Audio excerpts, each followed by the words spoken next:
Salve, rapaziada, sintonizada aqui no Hip Hop lá em casa, começando mais um episódio especial. Hoje mais do que especial pela atração que a gente trouxe aí, certo? Rato Reverso na voz, nosso mano 20 Conto hoje está na contenção, está na correria, mas é sempre um prazer estar aqui com vocês e o mais importante, trazendo pessoas aqui que têm uma relevância enorme para a história do rap nacional. E o cara que a gente trouxe hoje aqui, meu irmão, apesar de que ele morou muitos anos em Santa Catarina, faz muito tempo que ele voltou para São Paulo, então a gente estava esperando há muito tempo por essa oportunidade de tê-lo aqui. E antes de cortar a imagem para ele, eu queria que vocês ouvissem só um pouquinho desse refrão aqui, ó. Vocês já vão matar a charada. Escuta aí, ó. Puxa fundo, vai morrer. Num segundo, quer o quê? Diz, salve rapaziada, com vocês, diretamente do Estúdio Um Som, Marrom SNT. Salve, salve, meu mano. E aí, firmeza, meu parceiro? Satisfação em tê-lo aqui, cara. Pô, Tamo junto. acompanhei o projeto do podcast aqui do 20 Conto desde o começo. E uma das primeiras pessoas que eu comentei com o Vintão, assim, cara, a gente tem que levar ele lá. É o Marrom, né? A resenha já faz parte da vida. Poxa. Então, quando a gente tem essa oportunidade de registrar e ampliar isso aí para as pessoas, né? Muitas pessoas não têm acesso a esse backstage. Que na real a gente é tudo amigo, já se conhece há um tempão. Então é justamente o que as pessoas não têm acesso. A música todo mundo escuta, mas essa resenha que é da hora. Cara, eu agradeço o convite desde já. Se eu for te apresentar aqui, ou eu vou esquecer partes muito importantes, porque sempre tem aquele que caiu de paraquedas, que estava morando em Nárnia, né? E não estava muito ligado no que estava acontecendo no rap. Então, assim, se eu for fazer a apresentação, ou eu vou pular uma parte muito grande, uns 15 anos. Ou eu vou ficar 15 anos falando aqui. Então, prefiro que você se apresente, se porventura tiver alguém aqui que não conheça a sua história. Bom, meu nome mesmo é Eduardo, né? Sou lá do Rio de Janeiro, mas me criei em São Paulo e tô no rap há um tempinho. Há um tempinho suficiente para ter colocado a voz em coisas que acabaram virando a base para o que é o alicerce, vamos dizer, querendo ou não, por mais que você tenha o primeiro momento do hip hop e as primeiras grandes músicas, né? Mas elas não perduram até hoje, elas fazem parte da história, mas elas não continuam tocando até hoje. Né? Sim. E eu tive a oportunidade de estar num período chave ali e que algumas coisas que a gente participou, alguns momentos que a gente fez parte, acabou virando uma base para o que a gente tem hoje como rap. Certo. Né? Então, eu sou conhecido como Marrom, fiz parte da família RZO por alguns anos. Apenas. Alguns aninhos. Justamente no período em que nasceram algumas das lendas do nosso rap nacional, né? Então eu vi, por exemplo, o Sabotage chegar, eu cantei ao lado do Sabotage durante muitos anos, junto com a Negrali, Sandrão. Participa do disco do Sabota. Participo do disco do Sabota. Então eu acabei estando num lugar ali meio privilegiado para a época, né? Eu era menino, né? Mas estava já engajado no rap há um certo tempo com o meu próprio grupo. Então faço música há uns 30 anos. Faz um tempinho que eu não paro para fazer a conta, mas já passou ali, né? Sou músico, multi-instrumentista, produtor, designer gráfico, enfiado em um monte de coisa, faz uma cota. Grande professor, aqui em Santa Catarina mesmo, deixou muitos discípulos aí no rap. Morei um tempo, morei 15 anos no Sul. Eu sou muito grato assim à tua pessoa, tu sabe disso.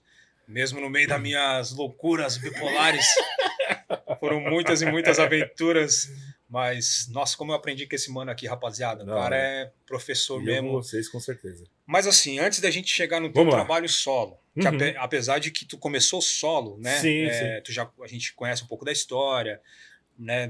Foi desenvolvendo ali de forma meio que autodidata mesmo, né? Como que tocava aqui uma bateria, um teclado, um piano. Mas o que te tornou conhecido primeiro no rap foi a tua participação em clássicos. Cara, e foram muitos clássicos, cara. N de Naldinho, Facção Central, RZO, Sabotagem. Mano, são muitos clássicos do rap nacional. Acho que o Espaço Rap cansou de escrever teu nome nas fichas técnicas, tá ligado? Tem algum segredo pra isso, mano? Eu que te conheço, já por várias vezes ia pro teu estúdio sem nada pra produzir, só pra ficar admirando lá como tu trabalhava. Eu ficava admirando a facilidade que tu tem pra criar melodias, além do timbre de voz bonito, toda essa coisa marcante.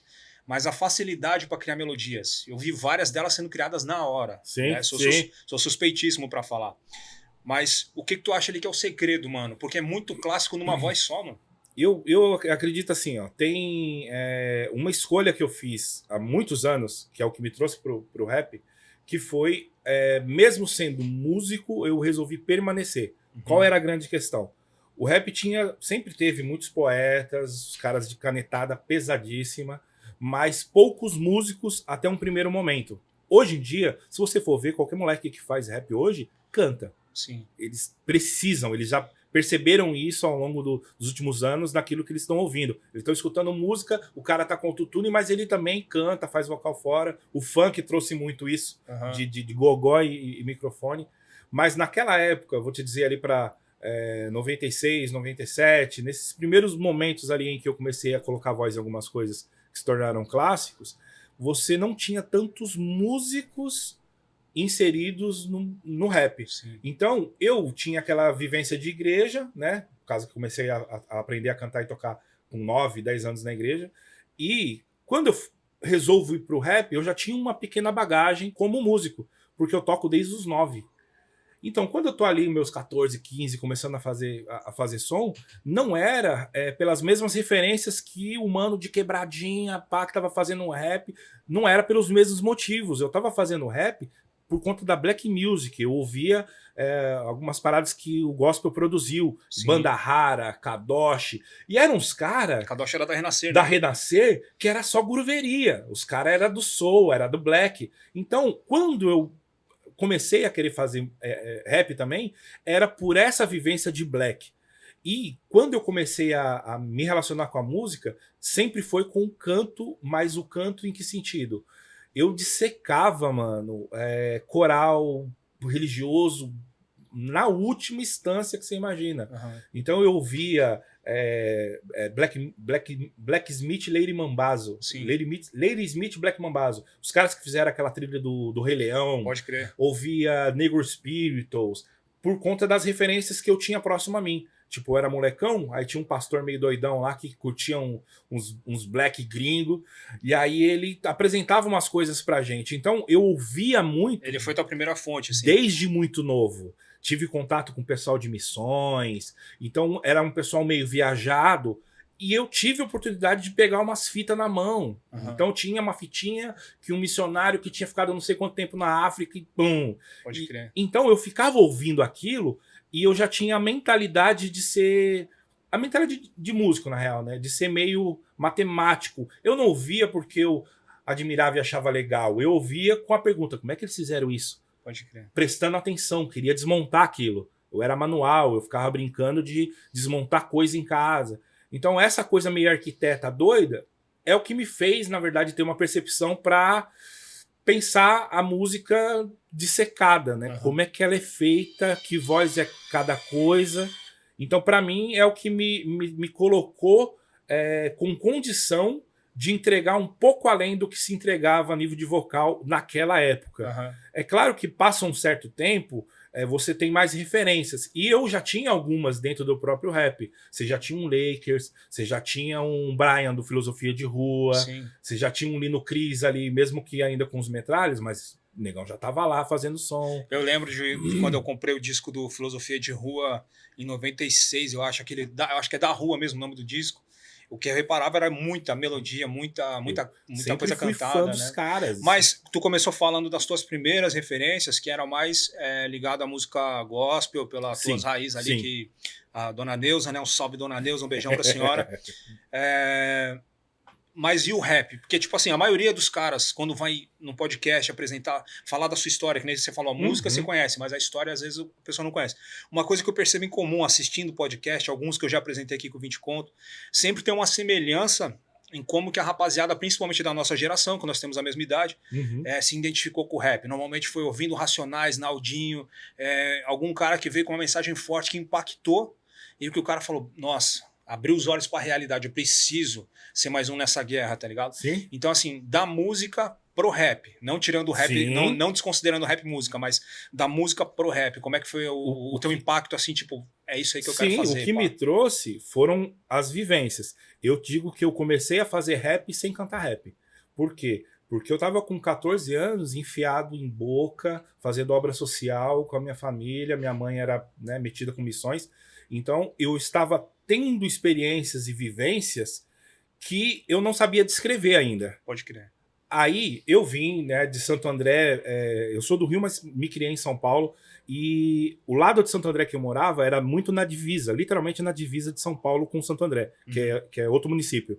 Só que essa regiãozinha de onde eu vim, que é colado no Jardim Elba, próximo da Sapopemba, era muito próximo de São Mateus. Então o que que acontece? Todos os vínculos que eu tinha daquele primeiro momento eram do lado de São Paulo.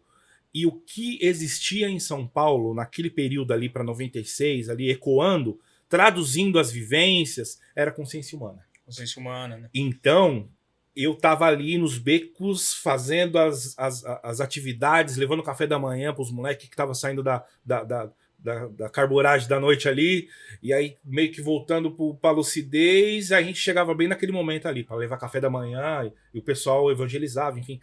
E dali eu comecei a trampar em projetos, e esses caminhos que eu fazia, por entre os bequinhos que eu precisava para passar da minha casa até aonde eu fazia os projetos, eu ia ouvindo Consciência Humana na rua. Não tinha essa coisa de Spotify, de streaming, de nada. Então você ouvia o que estava tocando nos carros.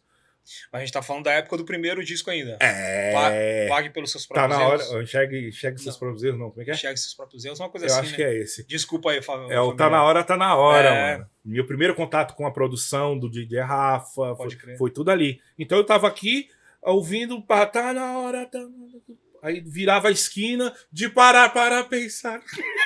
Isso virando, somos consciência humana. Tá ligado? E eu ficava com aquilo. Aí você, né? O pai era lombador, dirigia um caminhão. Então ele tinha um radinho no caminhão. Então, às vezes eu ficava, grava na fita e bota no caminhão e tal. E eu ficava nisso, ouvindo. Tanto é que eu brinco que eu falo que eu sou gangsta de alma. Por quê? Mano, eu fui ouvir Álibi, Cirurgia Moral, Consciência Humana. Era o que eu escutava.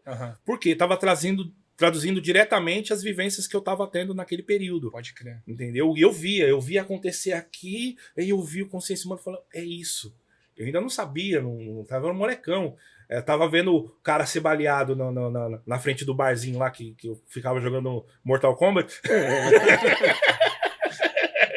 E o cara caído no rio e eu falou, como é que é? O que que é isso? Isso ali, ó, dali é queima de arquivo. Caiu, tava devendo, tava no... Então, foi essa a vivência que eu tive. Aí quando você se vê já inserido numa vivência de contexto social, ouvindo o que tava falando, é isso, também quero. Aí tô lá com 15, 16 anos, trepado em cima de caminhão de som, na frente do Palácio do Estado, cantando rap. Mano, tu sabe que eu tenho um projeto chamado Old Fellas. Sim. E o Samuel Deco, salvão aí pra ele, faz parte do Old Fellas. Parceirão. O Deco me contou que o irmão dele fez parte de um dos teus primeiros projetos de rap. Já era o Trama da Rima, era o Radical Black. Era o Radical Black.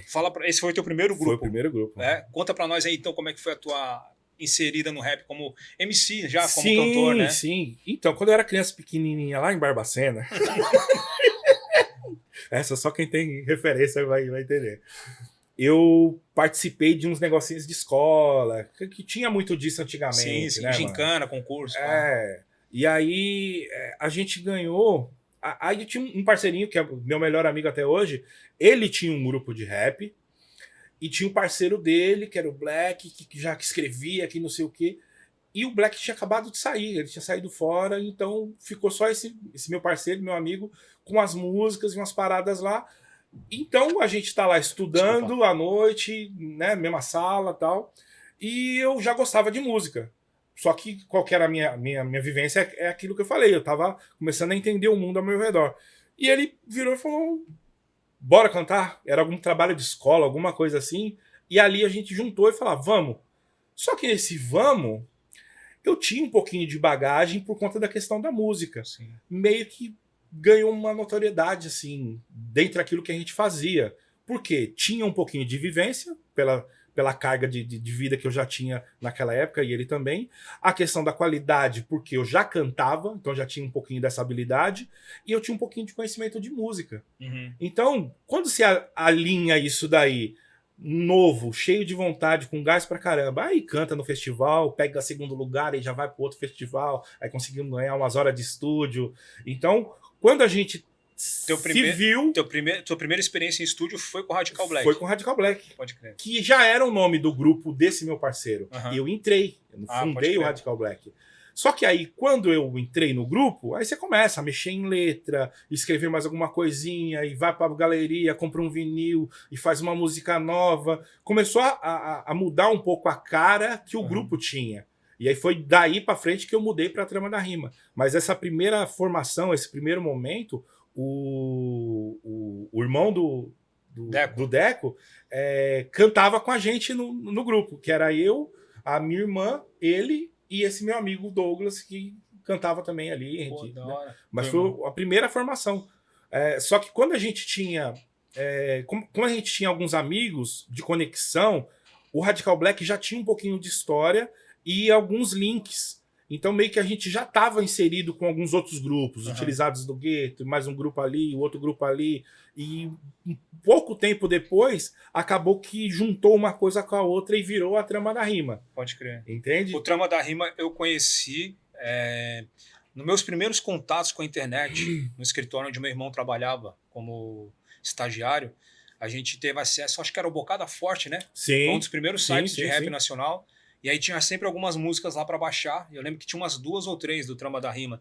Mas a primeira vez que eu te vi foi no Yo MTV Rap, em 99, naquele épico episódio. Rapaziada, quem quiser, dá uma procurada aí no YouTube depois. Tem um trecho desse episódio no YouTube, KLJ entrevistando no estúdio toda a família RZO. Foi a primeira aparição do Sabotagem, assim, praticamente para a rede nacional, né? Mídia, e você tava lá, e no momento que o Elião te apresenta, se eu não me engano, ele fala Marrom, Radical Black, tá ligado? Daí foi onde eu fiquei com esse nome na cabeça. Mas a primeira vez que eu te ouvi cantando numa música gravada já era a Trama da Rima, né? Que daí foi baixado lá pelo Bocada Forte. Eu não sei se existe o site até hoje ainda, fez história, né, mano? Sim. Há algum tempo atrás, eu esbarrei com uma playlist, né? Que eu não me lembro mais o nome do proprietário do mano do site, e eu acabei entrando em contato de novo ali, e teve aquele dois minutinhos de prosa assim, tipo, tá na atividade ainda, e é um baita veículo para aquele período ali, né? Mano, não tem como a gente deixar de falar assim, ó, o RZO durante um período, eu acho até que tem a ver com aquele período em que o Racionais meio que fez um recesso proposital, que o Brau sempre comenta nas entrevistas, né? Que eles optaram por dar uma pausa e tal, porque estava meio pesado ali o ambiente dos shows do Racionais. Eu lembro que naquela época o RZO meio que estourou, e foi justamente a época que tu fez parte do RZO.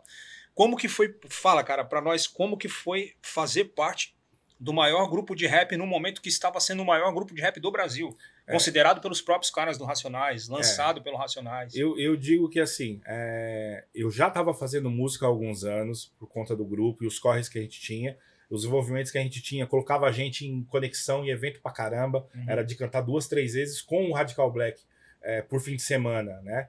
E, só que nunca vi um acordo de 1 centavo, mas era um envolvimento com a cultura em si. Foi o que me fez cair num evento em que o Negro Rico estava, que era até então o DJ do RZO. O RZO, naquela época, vou dizer ali para 99, que foi quando eu entrei, estava inovando demais.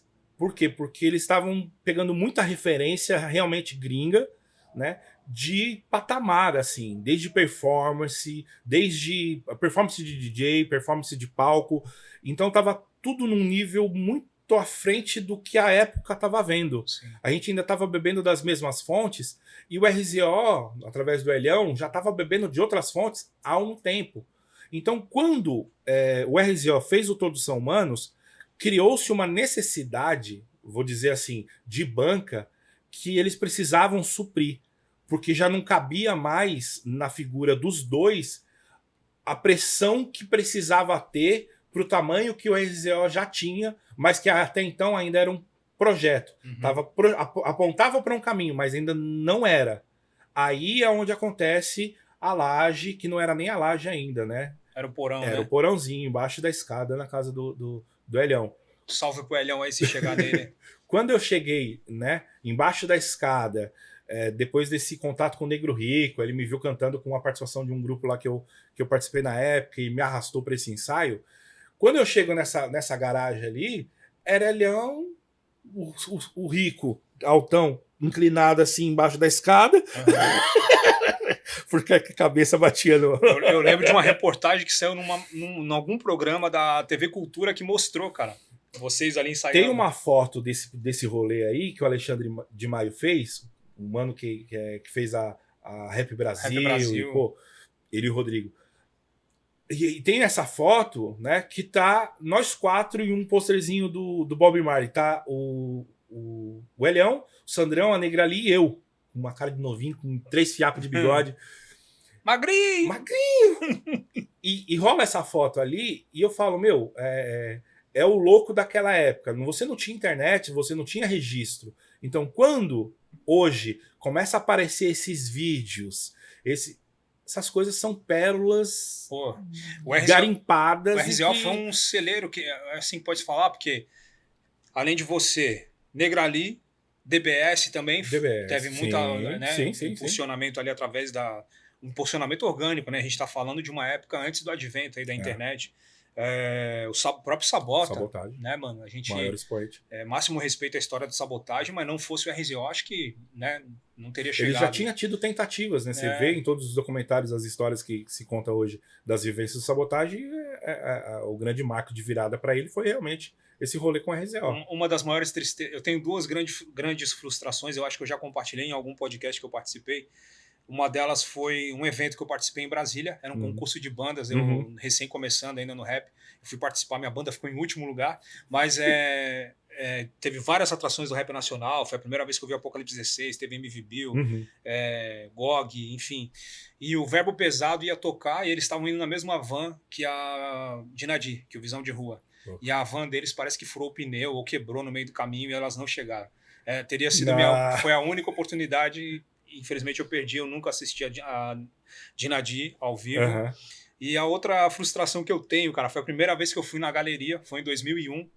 O CD do Sabota, acho que tinha acabado de sair, ou já tinha saído aquele épico episódio do Yo. Ele já tinha ido no João Gordo, tá ligado? O refrão do Rap é Compromisso já tava pegando na boca da rapaziada. E eu tava saindo da galeria, eu vi ele e o Lakers conversando. Aí tava eu, o Sonic e o Naomi, a gente tinha o atrito constante, né, o grupo. A gente tava saindo da galeria, aí o Naomi falou assim, mano, olha lá o Sabotagem, mano, o cara lá do RZO e tal, que cola com a família RZO, vamos lá falar com ele. A gente reconheceu pelos cabelão, né? Aí eu muito tímido, cara, pela minha timidez eu falei, mano, o cara já é artista, de repente ele vai tirar nós branquinhos do sul, tá ligado? Quer dizer, o Naomi era o único negro do grupo, né? Aí eu e o Sonic fomos naquela assim, o cara vai tirar nós, né? Nós com essas caras aqui de pá. E não fui, cara. E depois me arrependi, porque todo mundo que conheceu ele, inclusive, né, tu andou muito com ele, além de ter gravado, sempre falava que o Negão era mó resenha, era mó querido, E eu perdi a oportunidade, cara, de tê-lo ali. Eu brinco, o pessoal fala, eu fui passageiro de uma grande história, tá ligado? E que eu olho, querendo ou não, né, sem falsa modéstia, é a história da minha vida, mas eu fui passageiro desse rolê. Quando você olha para trás e vê os lugares por onde você passou, com quem você esteve, e você fala, e a relevância que tem tudo aquilo que você fez parte, é gigantesco, eu tenho consciência disso. Mas eu me sinto tão espectador disso, por ser fã dessas pessoas que eu admirei ao longo dos anos, que eu não consigo me colocar nesse lugar, né, de sentar lá e ficar de boa na foto.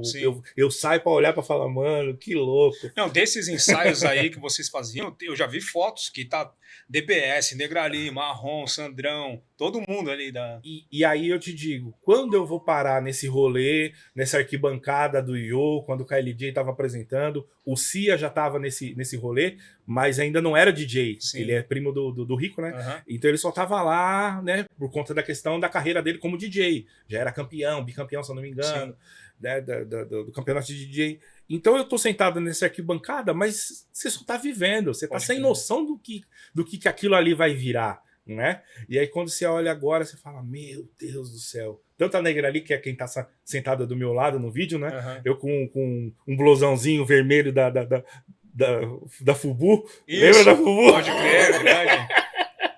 de boinazinha. E participando daquilo ali, não só aquilo ali, como também aquele vídeo icônico lá do Musicals, o Sim, programa da cultura, claro. que a Região cantou também, tá DBS, tá Negrútil, né, tá Aham, falecido Negrucci. da Sabotagem, também coisas que me trouxeram conexões hoje em dia, que eu falo, meu, sem palavra. Uma conexão que eu digo que foi da hora, recente agora, nessa última música que eu lancei, eu tive um contato com o Z3, né, do Pode crer. Falato Z3. E o primeiro contato de feedback que ele me deu, né, foi já pontuando ele, pô, mano, rap bate forte como Vox. Que é uma participaçãozinha mínima que eu faço nesse negócio do Musicals lá em 1900 Guaraná de Rolha, e que ele assistiu, sabia quem eu era, que eu tava naquele rolê ali. Pode Então, crer. essas coisas para mim eu falo, mano, que loucura que foi esse rolê Foi da muito. vida, né, com SZO e tudo mais. E seguimos. Ah, saindo do trama da rima, aí tu teve também um trampo com o Eric 12. Sim, Já foi logo em foi seguida? quem me inseriu na produção e que Uhum. acabou virando minha vida, né? Sim. O Eric conheci também por questão de músico no lugar certo, na hora certa. Aham. Fui participar com algum grupo no estúdio dele para fazer arranjo, tirar alguma coisa de ouvido Sim. e conheci ele. E dali, meio que a gente estreitou um vínculo que a gente acabou fortalecendo um tempo depois. Eu não sei te precisar quanto tempo depois esse momento de conhecer e trampar com ele. Mas eu cheguei a encontrar com ele em mais uma, duas oportunidades, até que ele perguntou: você ainda toca, ainda faz uns bagulho? Eu falei, toco, faço. Acho que a gente estava num evento na Pedra Viva, era uma igreja do povo do Black, assim, que Uhum. tem lá em São Paulo. Tinha, não sei se ainda existe. E aí ele falou, me convidou para fazer uns arranjos num trampo que ele estava fazendo e tal. Cola lá, bora. E quando não, eu entro no que depois ficou conhecido, né, como o Estúdio Placa 2000, Placa 2000. Que tinha parceria do Macari também, né? com Fábio Macari, Ninguém mais, ninguém menos, Eric né? 12. Rapaziada que é mais nova, Fábio Macari, ele foi simplesmente assim um dos principais nomes a se destacar na produção de rap no Brasil, ali 90, início dos anos 2000. Infelizmente nós perdemos ele também aí, né, teve problema de saúde, um câncer na garganta, se eu não me engano, infelizmente, mas fez muita história. Lembro da introdução do primeiro LP do Filosofia de Rua, né, do Meu, também falecido Ugly, cara, como é triste lembrar de pessoas que fizeram história no rap e já não estão mais aqui, né, para contar suas histórias, tem mas a vários. gente faz questão de honrar a memória desses caras aí, porque eu acho que a história ela é sempre uma continuidade, né, cara? E ela precisa ter um alicerce. E muitos desses alicerces não estão mais aqui. Mas a obra desses caras está eternizada, né? Bases foram estabelecidas. Isso. A forma como se faz algumas coisas foi estabelecida através desses caras. Uhum. Por mais que, como músico, você possa olhar e falar, mas isso aqui é assim que se faz, isso daqui é assim que se faz, tal. Mas a gente, no rap em si, não tinha quem traduzisse algumas linguagens, quem trouxesse algum conteúdo, algum estilo, alguma música, alguma forma, algum equipamento. Não tinha quem fazia essa ponte para quem não tinha acesso. Então esses caras foram uma das as maiores pontes que existiram Sim. antes da internet. Hoje você digita no Google, você acha o que você quiser. Você aprende como fazer, Uhum. mas não tinha quem traduzisse isso, Sim. não tinha quem trouxesse o timbre que a gente ouvia e soubesse como é que faz isso. Esses caras foram, ensinaram o que é ser realmente produtor musical. Uhum. Entende? Se eu não me engano, acho que um dos últimos trampos do Macari, se eu não me engano, foi ali o Realidade Cruel, aquela do Flagrante, que fala de Jesus, irmão, Jesus te ama e tal. Refém da Amnésia, eu acho que aquela ali já é produção dele ainda também, né? Já não lembro, Eu cara. acho que era daquela rapaziada ali. Bom, mas Lembro enfim. daqueles trampos com FLG. Sim, Tem sim. muita coisa que o Macari colocou a mão. Mano, Do cara do sample, né? desses clássicos, assim, dos cantados, né? Porque tem os clásicos produzidos que a gente já vai falar daqui a pouco. Dos clássicos cantados, né? Eu, como sou um cara que conhece teu trampo e admiro demais o teu trampo, sem rasgação de seda, a gente é irmão, a gente é amigo. Uhum. É óbvio que tem várias músicas tuas que não foram hits do rap nacional, que eu consideraria as melhores, né? Se bem que agora tem uma aí que é lançamento, depois a gente vai falar dela também, que talvez seja a minha nova preferida tua, né? Junto com o Viela 17 e com o Pateta. Salve aí, Japão, salve o Pateta. Mas dos clássicos antigos ali, Conexão do Morro, Facção Central, N de Naldinho, com quem tu Uhum. toca até hoje, né? Faz participações até hoje. Tem alguma assim que marcou mais a tua vida? Tipo, Desculpa a Mãe, mano, toca na quebrada. Sim. Até hoje tem alguém que lembra, até hoje tem alguém que canta. Eu considero todas relevantes, né? Aham. Mas eu tenho consciência do peso. Quando a gente pensa no rap como um motor social, assim, nesse sentido, o Sim. que ele causa, o que ele movimenta, o que ele traz de mudanças, de alicerces, ele tem isso na história da música. Rap existe isso. Eu sou obrigado a olhar para duas músicas em específico. As duas são antagonistas no sentido de direção, mas a importância das duas, para mim, tem o mesmo peso, assim, que é a Desculpa Mãe, Aham. porque é óbvio, ó, o que ela é, né, o que ela se tornou, então não precisa nem explicar o porquê que Desculpa Mãe é uma das principais músicas da história para mim do rap. Uhum. E aquela Mina é Firmeza, que é completamente o oposto do que a Desculpa Mãe propõe, mas a importância que ela tem pro cara do rap, o cara da periferia acessar esse sentimento de falar, ô irmão, não é só isso aqui não, tio. Também temos sentimentos, também manifestamos isso na. Posso te fazer uma confissão aqui? Claro. O Marrom me conhece há 1000 anos. Eu tive um relacionamento muitos anos com uma mina que eu gostava pra caramba, né? E, nossa, eu era um bosta na vida, né, cara? Comecei a namorar com ela, eu tinha 16 anos, era um cara Plano zero. totalmente despreparado pra vida, eu era um bosta, abusivo, ciumento, todo desregulado financeiramente, e resultou no término do meu relacionamento com essa pessoa, né? Que Deus a abençoe, que ela esteja bem onde ela estiver caminhando aí. Mas na época da separação, eu confesso que eu chorei muito ouvindo essa música. Aquela Mina é Firmeza. Como eu ainda canto ela quase toda semana, né? Procurei no YouTube aí, N de Naldinho, pra aquela mina. Eu ainda canto com o Naldinho. Então, foi a música que eu mais executei no palco, enfim, né? Tem essa questão também. Então, eu já vi muito feedback. Eu já olhei muito olharzinho de vagabundo aqui, ó.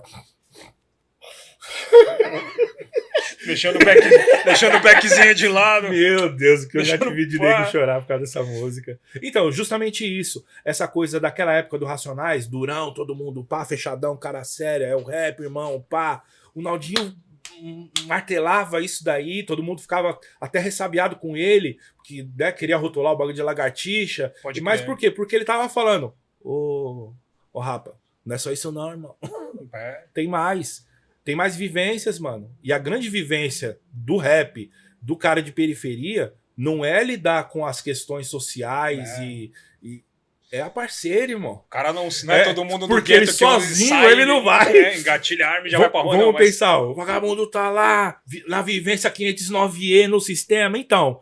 Mas quem é que tá lá preparando o jumbo, aguentando o filho e humilhação na fila? É a Mina Firmeza do cara. Sim. Então é isso que eu falo. Ela abriu um paralelo gigantesco para uma época e falou: pode chorar, vagabundo. Eu sei que dói. Pô, resenhas à parte, falando de uma era mais atual agora. Quer dizer, mais atual entre aspas, né? Tipo, tá sendo divulgado agora mais recentemente, que é a tua parceria com o Flair. Vocês têm vários hits juntos já aí, emplacados. Tem agora acabou de sair mais uma, numa dessas saidinhas dele. Vocês gravaram mais, tem o Rap do Pai Nosso, né? Sim. E tem uma outra também, se eu não me engano, né? Tem várias coisas que a gente já fez. Mas assim, o que eu queria falar... A mais recente que a gente fez junto foi o Rap do Pai Nosso. Quando eu conheci o Flair, ele me falou um pouco da história de quando ele te conheceu. Se você quiser passar um pouco dessa resenha pra nós, que o Flair hoje é um cara que a gente ama demais, né? Eu tive a oportunidade de conhecer ele. Foi um contato feito da minha parte, né? Foi um contato que o Maurício DTS intermediou. E eu fui lá, tipo, pô, é um artista do rap nacional que eu vou ter a oportunidade de gravar um som junto. E cheguei lá, mano, pô, eu conheci uma baita personalidade do rap nacional. Que cara querido, que coração maravilhoso que aquele mano tem, cara. O Flair, ele é fenomenal, cara. Ele é um cara assim, pá. E aí, ele, nas resenhas ali, ele tá, mano, Marrom, conheço de miliano, pá. Eu lembro dele falar alguma coisa assim, né? Aí, se quiser contar um pouco dessa... O Flair, enquanto eu tava nesse corre do meu grupo ainda, do Trama da Rima, pré-RZO, bem nesse primeiro momento, a gente acabou viajando um pouco, Uhum. né, indo cantar em alguns lugares e conhecendo, fazendo algumas pontes. E uma dessas pontes me levou para Londrina. Como eu já trabalhava com algumas questões sociais por conta do SEDECA, que é o Centro de Defesa da Criança e do Adolescente, que eu Sim. trabalhei há alguns anos em São Paulo. Então eu acabei entrando nesse circuito também de palestrante, de cara que vai para trocar uma ideia com a molecada. Eu me tornei um pouco essa pessoa na época. E essa ponte de projeto social com rap me levou para Londrina algumas vezes. E numa dessas vezes, aí é onde ele consegue contar melhor, porque ele estava do lado do alcançado. Eu estava trabalhando, então eu não consegui registrar quem que era quem, onde é que eu fui, a casa de quem que eu... Eu não sei. Ele conta esse outro lado, que depois, quando a gente estreitou realmente o vínculo para essa amizade que a gente tem hoje, aí eu fui entender, né, de onde vinha cada coisa. Mas eu fui na casa dele, de algum parceiro dele na época. Ele falou que foi na casa dele mesmo, eu acho. E eu fui, Flezão, quando sair e assistir, comenta aí, mano. eu fui, beleza, né? Não só ele, eu acredito que o Pateta estava nesse circuito também na época, Sim. né?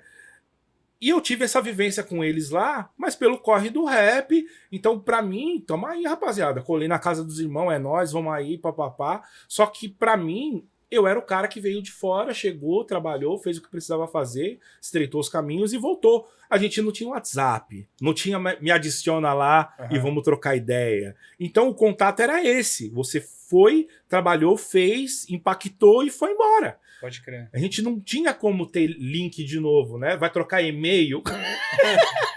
Não tinha. Entendeu? Falei, irmão, aqui no barraco não tem luz, não dá. Tá ligado? Então, quando vida segue e eu tô sintonizado ali por conta, né, da produção musical, assistindo daqui, assistindo dali, eu esbarrei com aquela que ele fez com o Xamã, que foi a ponte dele com a molecada mais nova. Sim. Porque ele já é nego velho do rap também. Essa música eu acho que foi até trilha sonora da Malhação, se eu não me engano. E aí eu falei, mano, maluco diferenciado. E ficou no meu registro ali, entendeu? Já seguia, já pá. Até que num dia fatídico, aleatório, eu não sei por que motivo, mas rolou alguma coisa do Instagram que viu, compartilhou, cutucou, coraçãozinho, alguma coisa que fez, eu telefonei. Liguei pro Flair do nada. E o Flair tava lá num rolê dele lá, e ele atendeu ele, mano, e pá. E eu falei, mano, eu queria te falar aí, ó, da hora teu trampo, e pá. E aí ele pegou e me conta essa história. Ele, você não sabe, mano. Aí começa. Que pô, que você foi lá e que não sei. Eu falei, meu Deus, ó que sintonia louca. Aí dali, um pouco antes dele mudar para São Paulo, ele ainda foi para lá, na casa dos mano do o boneco ali, o Gigante no Mike, Atentado na Palme. Atentado na Palme. Foi fazer o aniversário dele na casa desse parceiro ali, e eu colei, e foi onde. Aí realmente. Aí virou aquela noite ali, canta aquela lá! Agora aquela. Deus. E aí passamos ali esse período ali, deu um tempinho, aí ele acabou mudando pro Capão. Hoje ele se encontra privado, né? Respondendo uma situação de jurisprudência de processo, de não sei o quê, vacilou, era para transferir, assina e não sei o quê. E ele tá tirando já um pouquinho mais de um ano nessa brincadeira. Liberdade, Mano Flare. Te aguardamos aqui um dia no hip hop lá em casa. Liberdade, Mano Flare. Faz o L. Tô zoando, rapaziada. E a cada 3 meses ele tá com a saidinha, né? Então a gente tá sempre se trombando de 3 em 3. Eu vou para lá, passo um dia inteiro com ele lá. A gente grava algumas coisas, ou às vezes é só resenha. E o rap do Pai Nosso a gente fez numa dessas saidinhas. A gente tem uma que a gente fez agora que chama Mãos Atadas. É a próxima, meu próximo single que eu vou lançar. A gente já fez as imagens, né? Fiz com ele. É uma música do meu projeto solo já. Daí sou eu. E eu e o 20 Conto que tá aqui no bastidor aqui, nós podemos dar a carteirada de que nós estamos numa faixa junto com o Marrom e com o Mano Flare, que também tem o Pateta, que também tem o Detentos do Rap, vários. Quem quiser conferir aí, ó, tá as margens lá no canal do Old Fellas, que é um grupo paralelo que eu tenho meu trabalho solo. Assiste lá, começa com o Monstrão aqui rimando. Tem o 20 Conto, tem Mano Reco, Maurício DTS, que é meu padrinho lá em São Paulo, lá um forte abraço, Maurício. Parceirão nosso. E, mano, vamos falar um pouco, antes que o diretor me expulse daqui. Já deu 15 minutos? A tua vinda... Podemos dar mais uma resenha aqui? Podemos ter mais uma resenha aqui? Tá suave? Fechou, então vamos aí, ó. Falar da tua história em Santa Catarina, mano. Eu me lembro, eu me converti ao cristianismo, né? Muito por influência do pregador Lu, né? Tenho fotos, inclusive. Não, por favor, não as exponha. Eu era considerado essa foto que vocês vão ver agora. Eu era praticamente uma maçã do almoço, só tinha nariz e cabeça. E aí eu acho que alguns meses, uns 4 anos depois, eu trombei o Pancho, que era do Comando Celeste. E aí o Pancho, lá nas ruas de Florianópolis, falou pra mim: ô, mano, tem um cara lá em Criciúma agora, tá morando lá, tá congregando lá com a gente. Ele era do RZO. Falei, é mentira. Acompanha a RZO, não tem ninguém do RZO que tá morando em Santa Catarina. É o Marrom. Aí eu lembrei lá do episódio do IOMTV. Falei, eu tô ligado, mano. Tô ligado quem que é esse mano aí, pá, trama da rima, Radical Black, não sei o que. Já era meio nerdzinho do rap. Antes da internet, não tinha como pesquisar, não tinha computador em casa, mas eu ia nas lojas, né? Sim. Ia pesquisava, eu gostava de ter aqueles discos, mas pá, chegava nos camelô, daí eu tinha uns bagulho que não tinha na loja oficial. Fatalidade do rap, é isso aí mesmo que eu quero. Não queria nem saber se era bom. Às vezes eu nem abria o disco, tá ligado? Só colecionava. Tinha uma época que eu tinha uns 5.000 CD lá em casa. E aí, você foi parar em Criciúma, mano. Conta pra nós essa história. Que ano que foi, por qual razão? É o rolê de passagem na vida, né? Eu trabalhava com projeto social já. E em 2003 rolou 2 edições da Rap Brasil e eu acabei saindo em 2 edições seguidas. Uma com o meu trampo musical, né, de produtor, sons e tal, e a outra com projeto. Então, de alguma forma, caiu no radar do pessoal que trabalhava a cultura na cidade de Criciúma na época e fizeram contato comigo para poder fazer palestra e alguma coisa lá na cidade. Só que aí o que acontece? No final de 2003, eu fui para Criciúma fazer um show com o RZO. Foi um dos últimos shows que eu fiz com o RZO. Aí, numa festa que eles têm, festa das etnias, que é uma festa tradicional da cidade lá, você tá ligado? E aí eu participei desse evento e a ponte intensificou. E aí, no começo de 2024, me levaram para lá por 2 ocasiões para poder fazer palestras e tal. Como eu já trabalhava com questões sociais em São Paulo, eu já tinha um know-howzinho assim para entender algumas dinâmicas. E aí o que eu propus para a cidade, no caso, através do pessoal que estava representando ali na época, de passar por todas as ONGs, né, que tinham alguma questão social, que trabalhasse com alguma coisa, porque eu queria estreitar o vínculo com a cidade. Eu não entendi o porquê na época, mas eu sentia de fazer isso. Conheci a molecada, conheci os educadores, os presidentes de ONG, eu conheci uma cabeçada de gente. Trabalhei nas 2 vezes que eu fui. Uma vez foi com a molecada que era atendida e a outra vez foi treinamento com os educadores. E nisso nasceu um clique de fazer um projeto e tentar aprovar um projeto lá com a Secretaria de Juventude da época. Só que foi tudo muito rápido. Da segunda viagem que eu fui, para passar coisa de 15 dias na região, já fez o projeto, já conseguiram fazer captação, aprovou, e eu tô sentado na prefeitura, num fatídico dia, com o telefone, então, mãe, eu vou vir. Por quê? Porque tinha a possibilidade de ficar hospedado de 15 em 15 dias e não sei o quê, e achamos por bem fazer o quê? Alugam uma casa, porque vai sair mais barato do que ficar nessa de... Daí quem tiver que vir para fazer palestra, alguma coisa, já se hospeda aqui também. Só que nisso virou uma ponte para mim, para falar, tô com 24, 25 anos. Perspectiva de vida é o quê?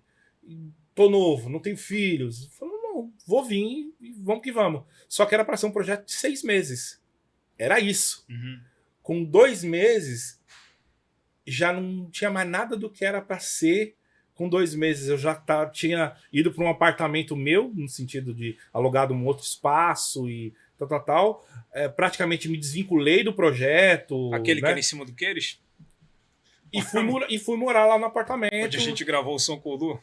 E quando não, eu tô há 15 anos. Eu fiquei uns 7 anos em Criciúma. E aí depois, pelas pontes, né? Vim parar em Floripa por mais uns 7, 8 anos. E aí, durante esse teu período em Criciúma, além dos teus trabalhos sociais e Uhum. tal, eu lembro, tinha os depoimentos dos meninos participantes, era muito legal, era emocionante pra Sim, caramba. E aí também teve teu trabalho mais voltado para a questão espiritual, assim, né? Um disco sim, mais espiritual, que foi um som que teve a participação do Tom Calvário, do Venegão, que sim. hoje também estão com bastante destaque aí no meio do rap cristão, né? E saiu esse projeto, né? Nessa época. Era para ser um grupo. Era para ser um grupo. Era para ser um Um grupo. som era para ser um Um grupo. som era para ser um Ah, grupo. pode crer. Nasceu de um sonho que eu tive, né? Tem toda uma questão espiritual em cima da ideia, né? De um som, porque era o quê? A gente estava acostumado com um tipo de evangelismo, daquele de dedo na cara, irmão, você que, Sim. né? E eu tinha uma sensibilidade diferente por ser ministro de louvor, que era de usar aqui, ó, vertical e deixa que o Espírito Santo se encarregue de trocar ideia com quem tiver que trocar, mas parar com isso de ser mais bíblico. Era uma visão específica sobre a forma de se fazer esses raps. Então, quando a gente se alinha para poder fazer essas músicas e tal, tava todo mundo com algumas mudanças, algumas coisas acontecendo. O Tom, que era do Comando Celeste, e né, o Venegão, que estava começando também, não escrevia muito ainda naquela época, ele participava ali com um, com o outro. Quando a gente se viu, a gente estava caminhando junto ali e fazendo as coisas. Quando o disco praticamente estava com uns 80% já praticamente pronto, assim, os caminhos mudaram e eu acabei voltando como solo de novo, né?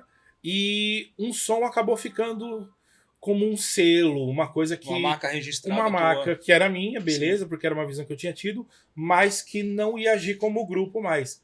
Aí foi onde, posterior a isso, eu comecei a andar, né? Na questão de evangelho, ministrando nos lugares, como o Ministério Um Som. Mas aquele disco marcou muita gente, né? Marcou uma época que, pelo menos aqui em Santa Catarina, eu posso falar com propriedade, marcou uma época. Posso dar a carteirada de dizer que participo de uma música junto com um chileno, música que chama lá A Família. Né? Acho que foi não sei, acho que posso falar pelo Venegão e pelo Tom, que para eles também foi um trabalho de muita relevância, né? Porque eram dois caras talentosíssimos que estavam meio escondidos e de repente aquele trabalho que trouxe o Pregador Lu, Tati, o Irã, que para nós eram referências nacionais, né, mano? E participaram ali. Meu irmão, o Sonic também, Acenda uma Luz, a música que eu mais gosto daquele disco ali. Participação do Sonic parece que foi Deus segurando a caneta dele, assim, escrevendo. Mas, mano, falando um pouco do teu trabalho de produtor, assim, a gente já conhece teus hits aqui, a gente já transitou aqui pelos teus hits como participação, sim. como autorais, né? Como esse que tá agora bombando aí com o Pateta e com o Viela. Mas de produção, tu tem alguns estouros também. Por exemplo, ouvi dizer que a Quinto Vigia, que é um dos beats mais conhecidos, além de ser um dos clássicos mais famosos do rap nacional, é um dos instrumentais mais usados até hoje nas batalhas de rima. Há quem diga que tem teu dedo ali naquela produção. Tem meu dedinho ali. Cara. Fala pra nós aí das produções que tu que marcou assim pra ti, que de repente até tu produziu e a gente nem sabe, que tá tocando por aí. Na verdade, como músico, eu cheguei a fazer muitos arranjos, né? Sim. Coisa do Filosofia de Rua, com disco do Naldinho, coisa do Facção. Porém, eram coisas tão pontuais que a gente fazia entre amigos em um estúdio que era um trabalho de músico acompanhante, não necessariamente como produtor. Tanto é que eu faço os pianinhos do Quinto Vigia, e não só do Quinto Vigia, eu toco nesse disco Preto do Gueto, tudo que é arranjo de instrumento tocado, fui eu que fiz. Mas o Eric fez toda a programação de bateria eletrônica, de sequência, de sample, né? Eu era o cara aí, podcast Ney, da Gringos, Gringos Podcast. Essa informação vocês não obtiveram, só nós aqui do Hip Hop lá em casa temos.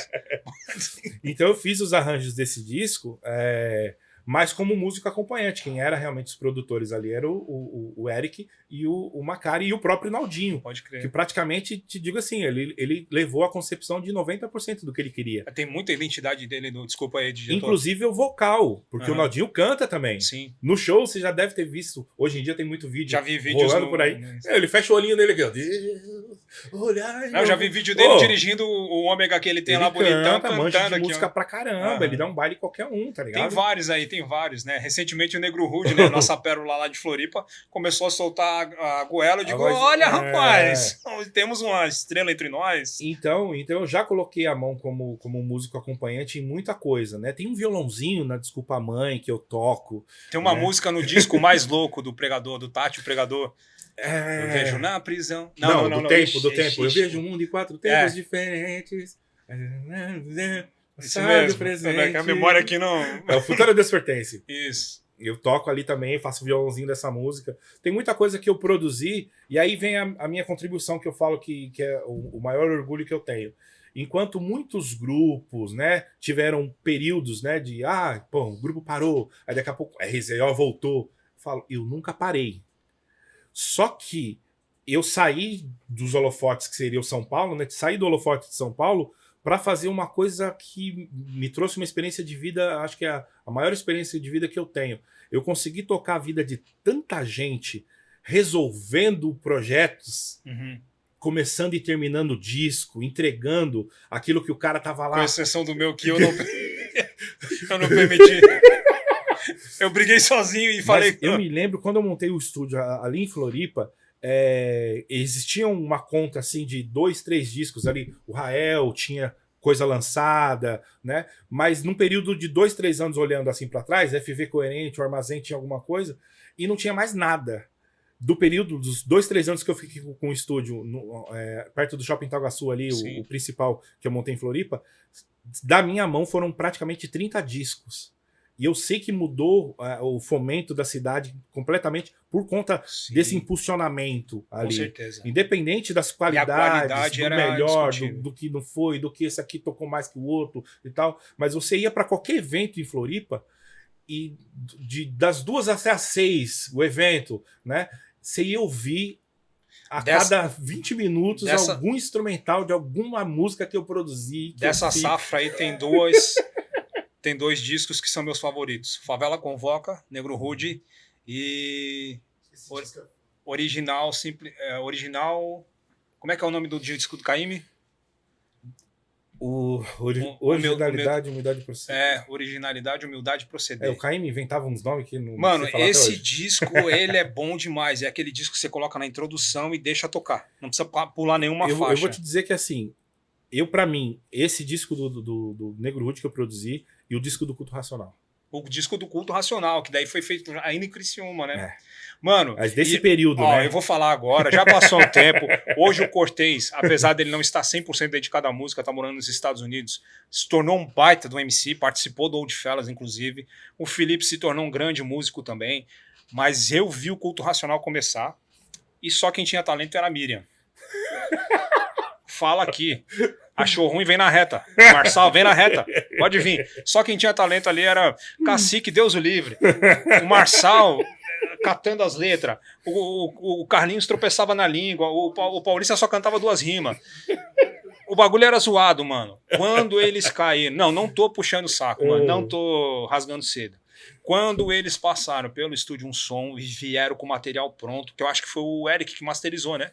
Tu fez toda a parte de produção e foi para São Paulo masterizar, né? Eu acho que não. Eu também não me lembro. Se eu não me engano, eu fiz a master. Tudo, né? Quando eu peguei o disco pronto... O meu, 4 Elementos, o Eric masterizou. Isso é, eu tô confundindo, desculpa. Quando eu peguei o disco do Culto Racional pronto e eu escutei, e ele já estava estourado na rádio lá em Floripa, né? Só que era beat da internet. E aí quando eu escutei assim o trabalho, eu falei, cara, o Marrom é bruxo. O Marrom é bruxo. Você conheceu antes e depois, né? E a rima que eu mais gosto era do que menos cantava, que é a rima do Paulista na Minha Herança. Procurem, rapaziada, disco do Culto Racional, tem a música Minha Herança, a rima do Paulista ali, meu Deus. O disco é o Shekinah, né? Shekinah, é isso aí. A gente fez até a versão nova daquela música Shekinah, que era a música que estava estourada deles na rádio, época. Na rádio. Sara Brasil FM, apresentava um programa lá também. Então eu digo assim, eu produzi muita coisa legal, né? Que eu gosto, né? Mas pensando em relevância, para mim a relevância não é só daquela música XYZ, é do que aconteceu como um todo. Pode crer. Tanto na minha passagem em Criciúma, nesse primeiro momento, não teve tanta proeminência de música que fulano, que disco de ciclano, mas mudou muito a cena da cidade com a minha passagem por lá, e dessa parte realmente de subir o nível da região quando eu morei em Floripa e tive o estúdio ali por esse período todo. Mano, para encerrar, porque o 20 Conto já puxou um facão ali, mostrou. Ele não. Ele pensa que eu não vou falar, mas eu vou falar. Hoje, mais do que nunca, está sendo trazido à tona o debate, né, do término do rap ideológico, que eu não concordo, que continua existindo. A questão é que a mídia sempre se voltou mais para músicas com conteúdos mais fáceis de assimilar e mais voltados para o entretenimento, que sempre são coisas mais voltadas para o prazer, carnal, etc., independente do ritmo do segmento. Mas o rap ideológico sempre sobreviveu. Mas, mais do que nunca, está em alto o debate sobre a deturpação ideológica do hip hop por causa da influência capitalista, de falar que tem, de falar que pode, de impor o respeito à base do consumo, do consumismo e tal. E você, que além de ser um cara da velha escola do rap, de ter toda essa história no rap brilhante, também já foi um sócio-educador, um arte-educador. Sim. Eu queria saber a tua visão a respeito disso, essa transição que o rap está vivendo. Tu acha que isso é momentâneo? Tu acha que isso é perpétuo? Tu acha que é o fim de uma cultura? Tu acha que em algum momento a gente vai retornar aos primórdios ali de ver eventos como tinha lá em Joinville, onde todos os elementos eram evidenciados, o break, o grafite, a batalha de MC, batalha de beatmaker, batalha de b-boy? Qual que é a tua visão sobre isso? Eu penso que naquele primeiro momento a cultura hip hop foi abraçada, né, com muito mais entusiasmo e euforia, porque a necessidade de se existir uma cultura periférica era muito grande. Não existia uma cultura popular que tivesse tanta relevância e que acrescentasse tanto à vida das pessoas e ao projeto de vida das pessoas. Você podia ter um estilo de música que tocava muito, que as pessoas gostavam, mas que ele não trazia projeto de vida. Você se relacionava com aquilo simplesmente como música. Agora, quando você se relacionava com a cultura hip hop naquele nosso primeiro momento, você sabe o que a cultura hip hop trouxe para a sua vida.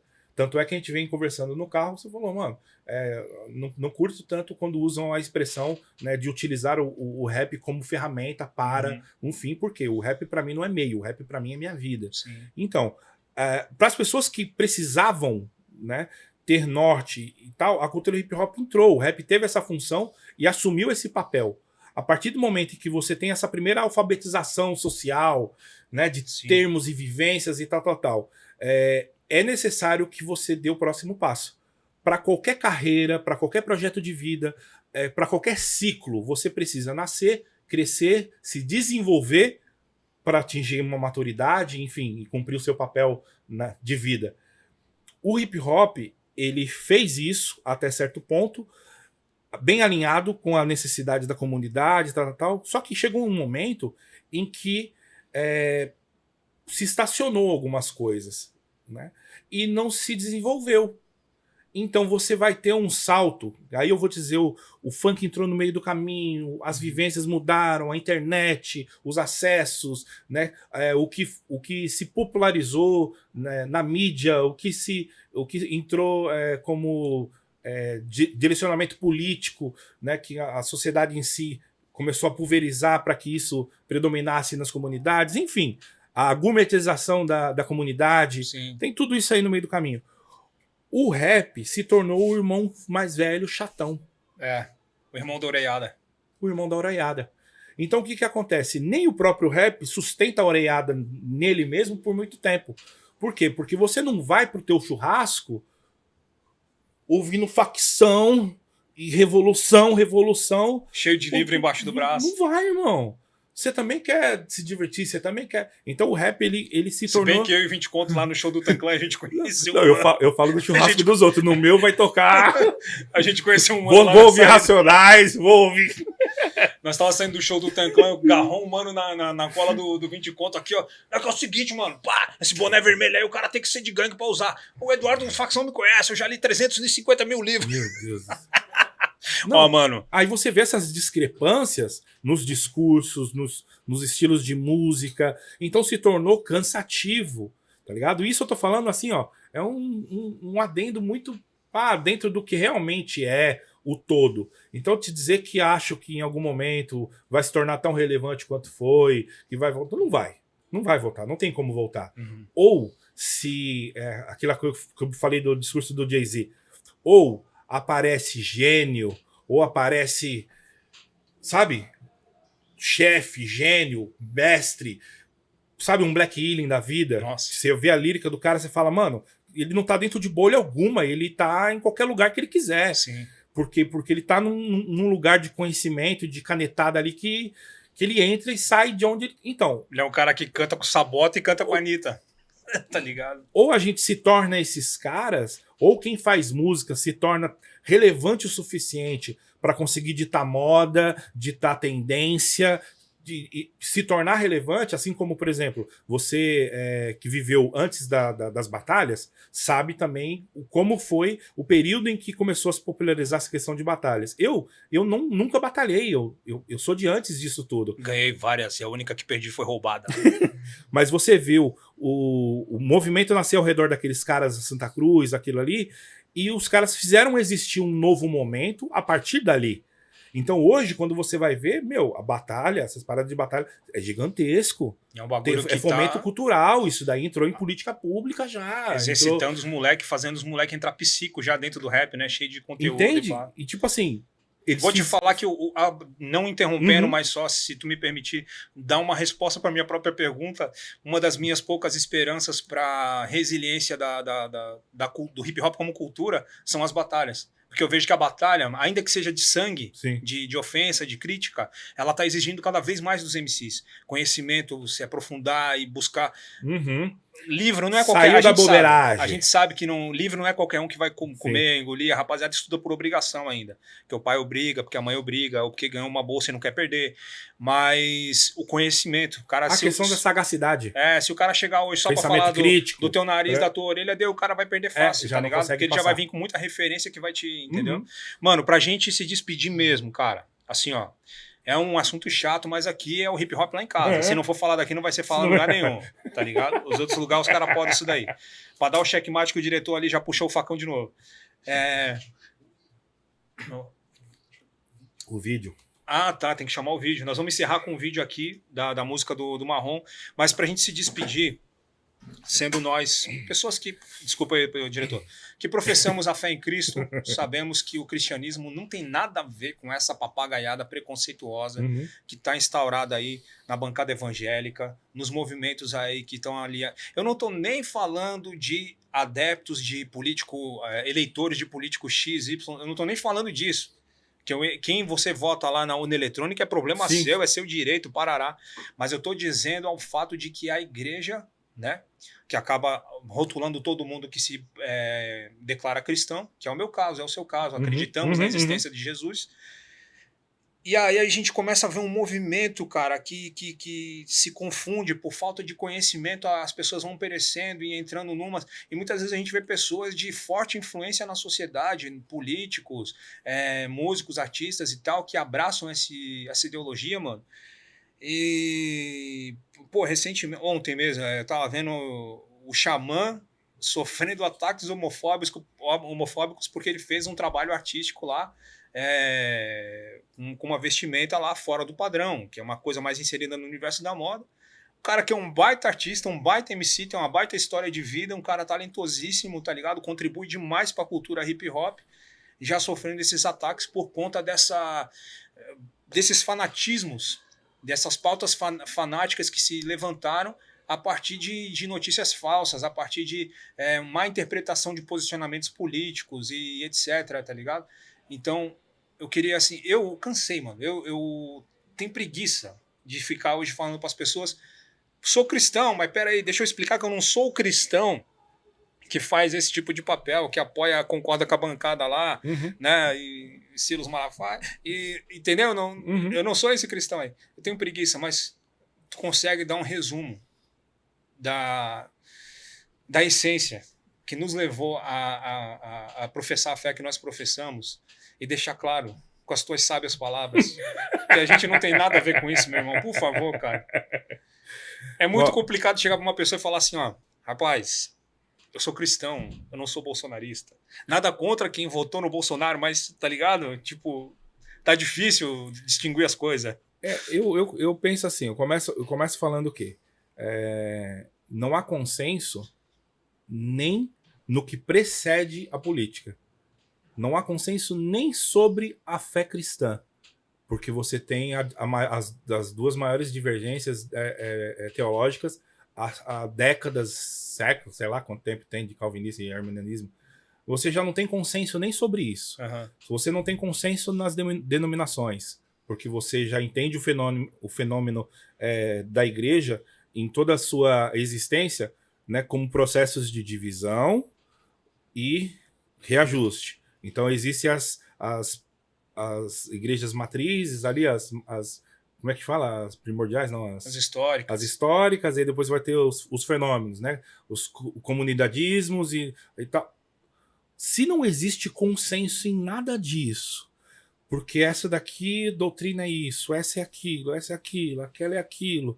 As linhas teológicas que vão mudando também de década em década, né? Você tem lá que nem quando a gente estava naquele rolê nosso de militante de causas políticas, fazendo tributo a Mumia Jamal, fazendo, né, abaixo assinado para libertar um cara que você nem sabe quem é, tem que libertar, tal.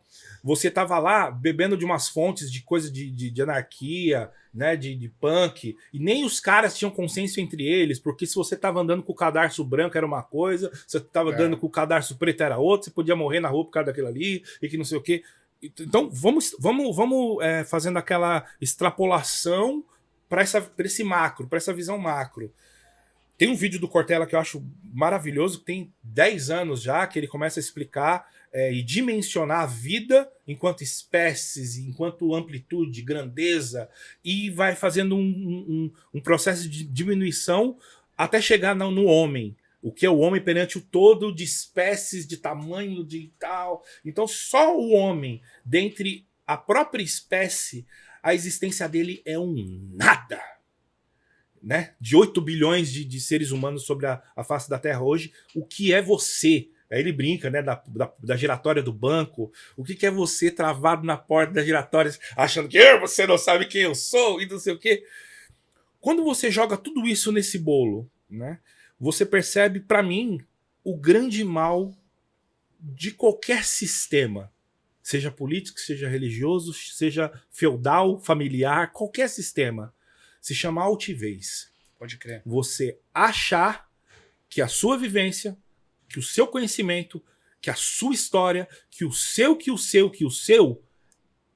merece sobrepujar a existência de qualquer outra pessoa, de qualquer outra coisa. Uma coisa é você educar o seu filho e dizer assim, filho, não toma isso aqui quente porque queima a boca. Então você está dando uma proibição, uma lei para ele. Por quê? Porque você entende que ele ainda não tem maturidade para entender que quente é uma coisa, que frio é outra coisa. Isso aí são regras de civilidade, de bem-estar. Agora, como é que a gente quer cravar uma verdade absoluta? E eu não estou falando aqui de evangelho de relativização, não, cara. O que é consenso, até mesmo de islamismo, para a figura de Jesus como profeta, como um cara bom pra caramba que pisou nessa terra, que vale a pena ser copiado, que vale a pena ser seguido. Os exemplos que ele deu são bons, vale a pena, traz isso pra sua vida. Eu não tô falando de placa, não tô falando de religião, não tô falando de vida após a morte, de conceitos e tudo aquilo que causa divergência, tudo aquilo que causa choque, que causa... Pra mim não serve, cara. Agora, olha pra Cristo. Dúvida do que você tem? Você tem dúvida de como se comportar perante a vida, perante a sociedade? Você não tem dúvida. Você tem dúvida de como responder, com que sentimento ir em direção a uma pessoa? Você não tem dúvida. Quando você olha realmente para Cristo, você não tem dúvida de nada disso. Você passa a ter esses problemas de divergência quando você acha que aquilo que você precisa ser enfiado goela abaixo na vida das pessoas. Pode crer. Ouvir é uma habilidade que é para poucos. Verdade. Por quê? Porque a gente acredita que a gente tem tanto a dizer, mas o grande segredo da vida é ouvir, cara. Vamos pensar. Você acha que... O silêncio é a voz do sábio, né? Eu já... O sapatinho de fogo já brilhou ali. Você acha que aquela atitude de Jesus rabiscando no chão era pra quê? Porque quando você dá microfone pras pessoas, elas revelam. Não fica oculto. Esquerdopata! Ela vai falar, ela vai revelar. Então ele fala aí. Pode falar. Aí ele vem com uma verdade simples. Então, quem não tiver... Pega a visão, menor. Quem não tiver fecado, para, dá-lhe. Dá-lhe a primeira. Só um só, o resto pode vir na... É isso. Agora, vem a questão. Qual é a importância do que a gente faz enquanto música, enquanto segmento, enquanto... Nenhuma. Porque nada disso tem a ver com o que realmente importa. Para mim, entra naquela questão básica sobre a questão da cobrança dos dízimos lá, e quando questionaram Jesus, falando, aí, estão cobrando ali, pá, quer que nós vai lá dar um pau nos caras? Aí vocês falam, tem nada a ver com isso aí, não. Sabe como quem diz assim, dai a César o que é de César? Vê se é a minha cara que tá nisso aí. Vocês que inventaram esse negócio tudo aí, não tem nada a ver com isso. Pode crer. O que eu tenho pra falar é isso aqui, ó. É sobre isso. Porque o resto, mano, é gestão humana. E aí, você vai confiar em você mesmo, no seu coraçãozão. Lembra Jamais ninguém é bobo. Lembra que eu falei no carro, a gente tava vindo, aí eu falei, sabe qual que é a pior mentira? É aquela que você conta pra você mesmo. Você olha no espelho e você fala, não, amanhã eu vou. Mas você sabe que não vai.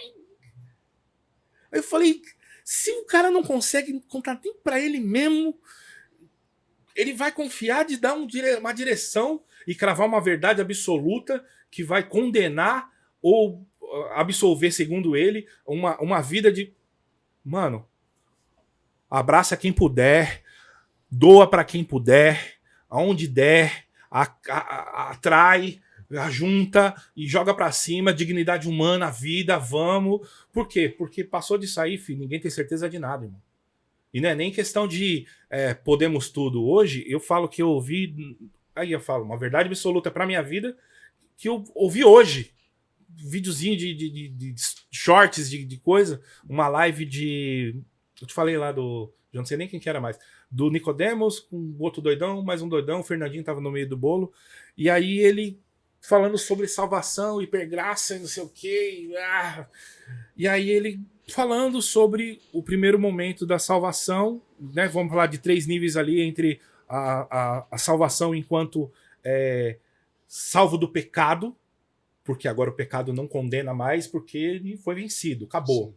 Então aquele primeiro momento de salvação, esse segundo momento de salvação para santificação, no sentido de se tornar cada vez mais parecido com Cristo, até a glorificação, que é o terceiro nível dessa salvação aí. Uhum. Mano, isso aí respondeu uma parada louca pra minha vida, no sentido do que, mas daí fica esse debate, foi salvo uma vez, já tá salvo, mas tá salvo mesmo ou não se pecar? E não sei. Mano, é processo.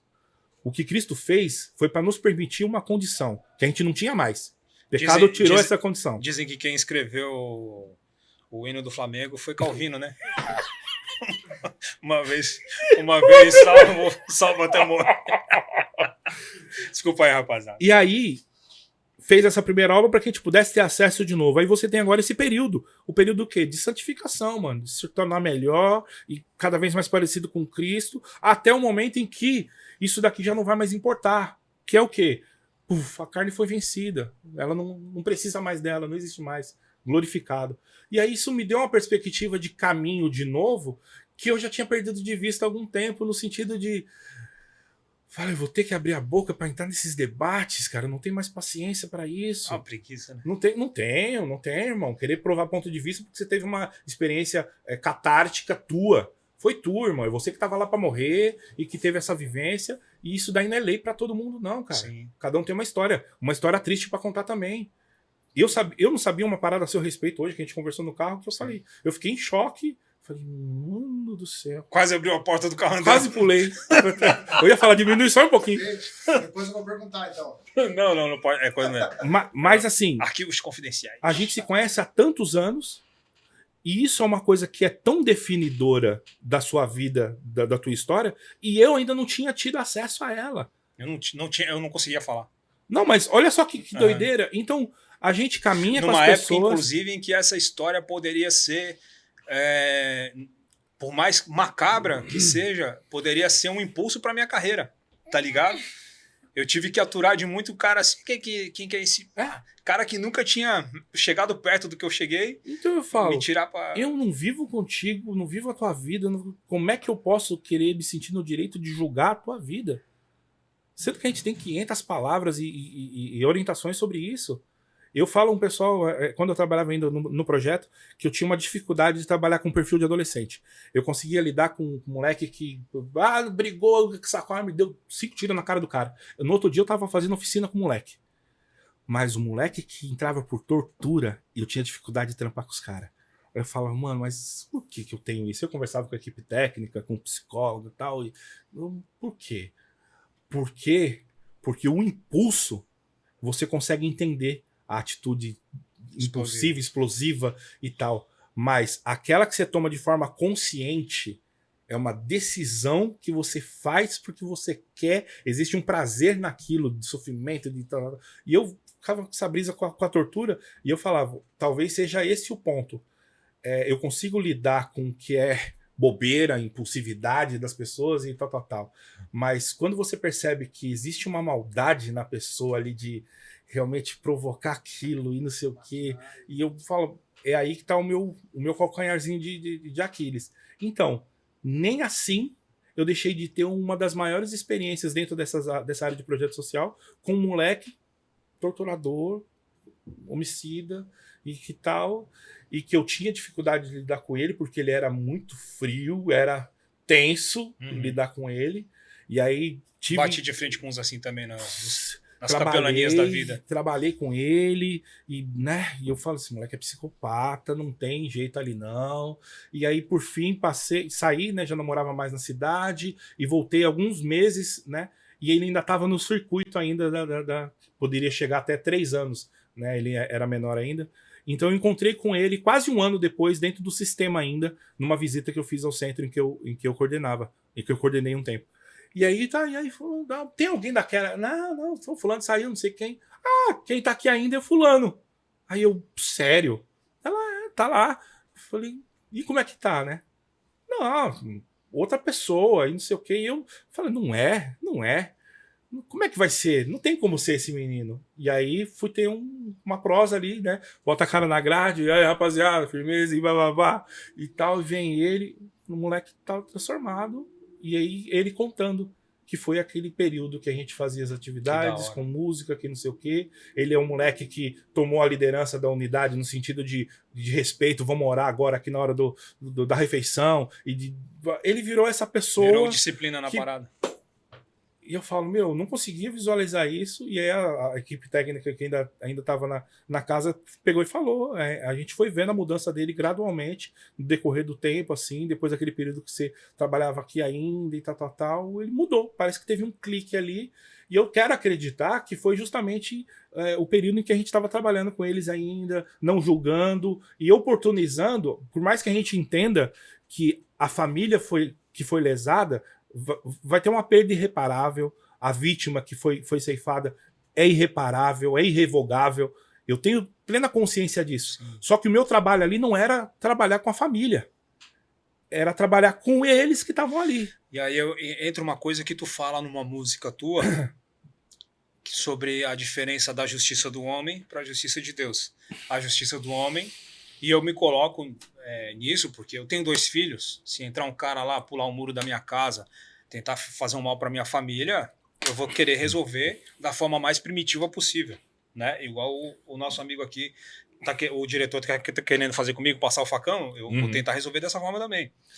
Mas eu entendi a partir daquela visão que tu passou numa música de que para Deus a justiça não é a vingança, até porque a vingança ela vai existir, ela está profetizada, digamos, de alguma forma. Sim.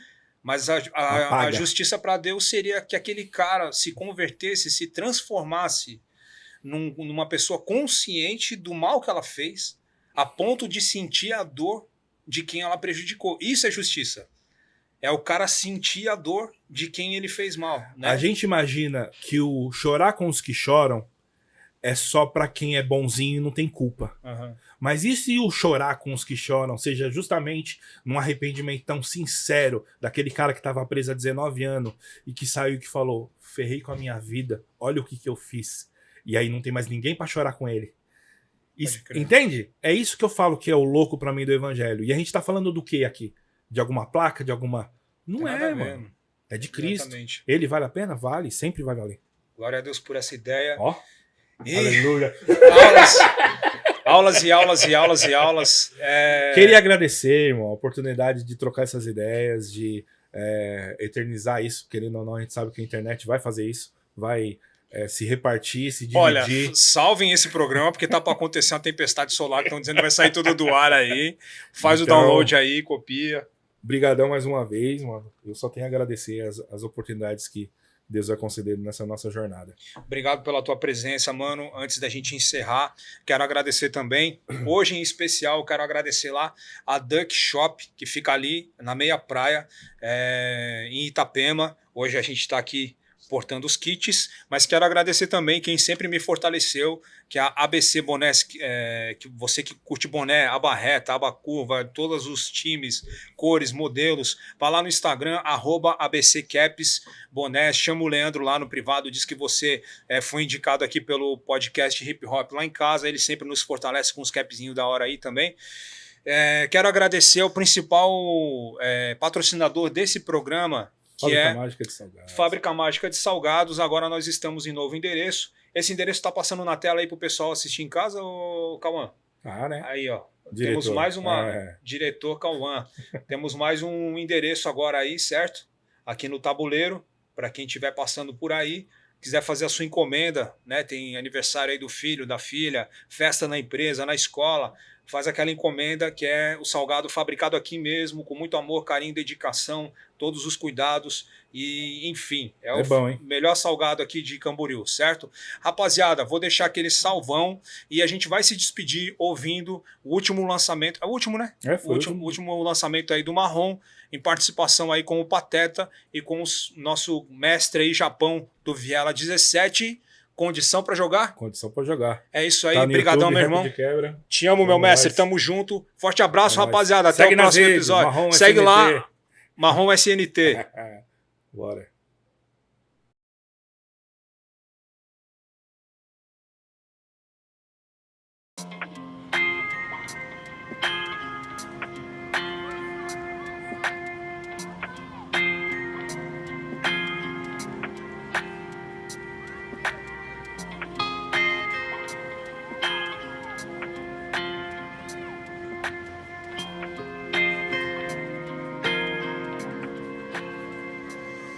Aí, os tempos de chuteira que chute, minha coroa e o sabão que lute. Rolê de quebra era invadir terreno baldio, ladeira de bike, se rachar nos meio-fio. Qual é? Quem não se quebrou que atire a primeira pedra. Quem não estressou seu agenou brincando de pega-pega. É inocência, o melhor fase. Agora somos só os tiozão de passagem. Sinto verdade na vivência de uns versos da Alcim, onde é triste ver os moleque novo ter o triste fim. Prefiro 1000 vezes ser só um qualquer do que ser malandrex demais nos migué, né? Meu time é minha família, bem com saúde, sem atrasar ninguém na virtude. Se desenrolar um qualquer atitude, mas sem perder de vista o zoião, não se ilude. Só mais uns versos nessa preleção. A glória é voltar vivo da instrução. Sua camisa faz parte, mas a vitória é ser mais um sobrevivente pra contar a história. Sonho dos moleque é condição pra jogar. Nos pés de break é sempre de atrasar. Mas bom sonhador segue contra tudo que persegue. Vai buscar condição pra jogar. Descontar o cheque que a vida te dá. Mas bom sonhador segue contra tudo que persegue. Vai buscar o que é seu. Vai buscar o que é seu. Vivão vai buscar o que é seu. Cheiro de cachorro morto na beira